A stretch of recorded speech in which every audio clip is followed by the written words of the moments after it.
શું ચોખા હું ખાઉં આપને તે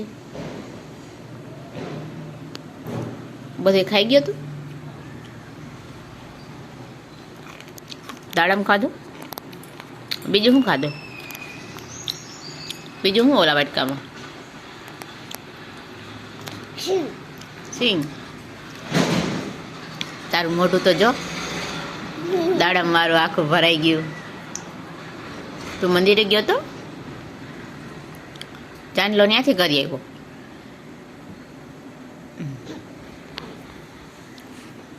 તું કયા મંદિરે ગયો તો એનું નામ શું છે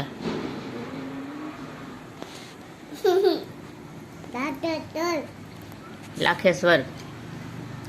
ત્યાં શું હોય મોટા ગણપતિ બાપા હોય